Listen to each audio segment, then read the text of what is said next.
Chanakya IAS academy daily current affairs MCQs में आपका स्वागत है। तो आइए देखते हैं आज का पहला प्रश्न। उमियाम झील, जिसे बारापानी झील के नाम से भी जाना जाता है, हाल ही में खबरों में थी, किस राज्य में स्थित है? ऑप्शन ए है Nagaland, option B Manipur, option C Meghalaya, option D Assam. इसका सही जवाब है ऑप्शन सी मेघालय। उमियाम झील मेघालय की सबसे बड़ी कृत्रिम झीलों में से एक है। इसे स्थानीय तौर पर बारा पानी या बड़ा पानी के नाम से जाना जाता है।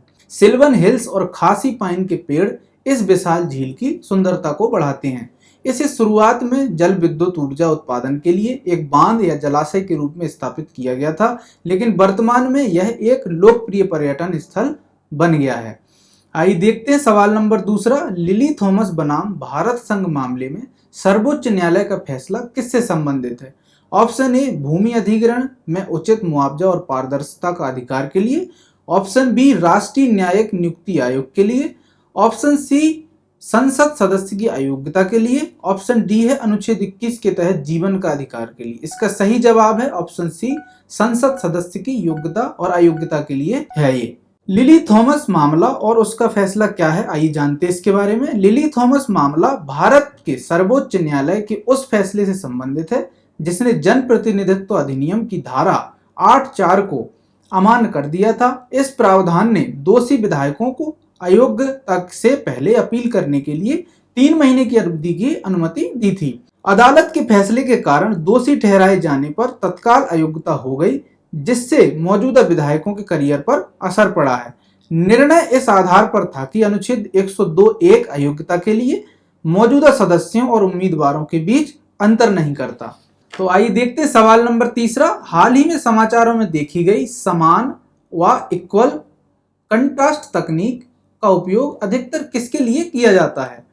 ऑप्शन ए मेडिकल इमेजिंग में, ऑप्शन बी 3D प्रिंटिंग के लिए, ऑप्शन सी सूर्य विश्लेषण के लिए, ऑप्शन डी कहता है गुरुत्वाकर्षण तरंगों का पता लगाने के लिए। इसका सही जवाब है ऑप्शन सी सूर्य की इमेज विश्लेषण के लिए। सफेद रोशनी में सूर्य की छवियों का विश्लेषण करने के लिए विकसित इक्वल कंट्रास्ट तकनीकी ECT नामक एक नई पद्धति उपकरण और आकाश स्थितियों से संबंधित अवलोकनों में अस्थायी और आकांक्षी भिन्नताओं को दूर करने में मदद कर सकती है।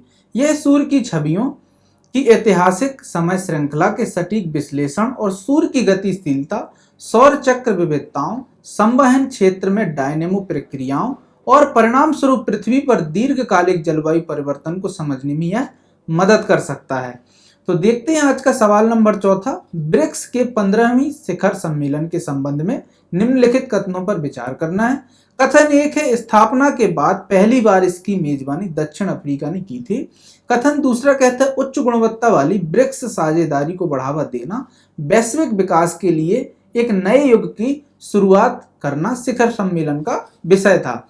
सही कथन चुने। ऑप्शन ए है केवल एक कथन सही है, ऑप्शन बी केवल दूसरा कथन सही है, ऑप्शन सी है 1 और 2 दोनों सही है, ऑप्शन डी कहता है ना तो एक और ना ही दोनों कथन सही है। इसका सही जवाब है ऑप्शन डी, ना तो एक और ना ही दूसरा कथन सही है। 2023 ब्रिक्स शिखर सम्मेलन 15वां वार्षिक ब्रिक्स सम्मेलन था, एक अंतरराष्ट्रीय सम्मेलन जिसमें 5 सदस्य देशों के राष्ट्राध्यक्षों या सलाहकार के प्रमुखों ने भाग लिया।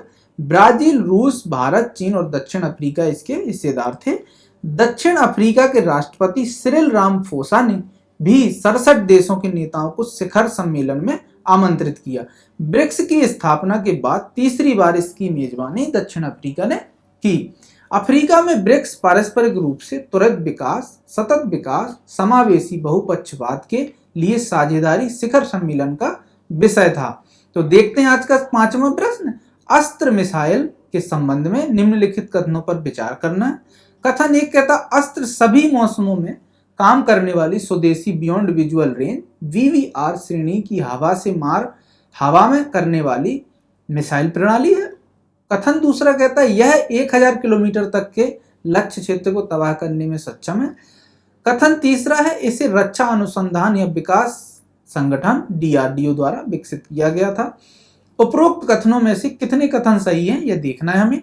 ऑप्शन ए कहता है केवल एक कथन सही है, ऑप्शन बी सिर्फ दूसरा कथन, ऑप्शन सी सभी तीनों कथन सही है, ऑप्शन डी इनमें से कोई कथन सही नहीं है। इसका सही जवाब है ऑप्शन बी, सिर्फ 2 कथन ही सही है। आइए जानते हैं अस्त्र मिसाइल के बारे में।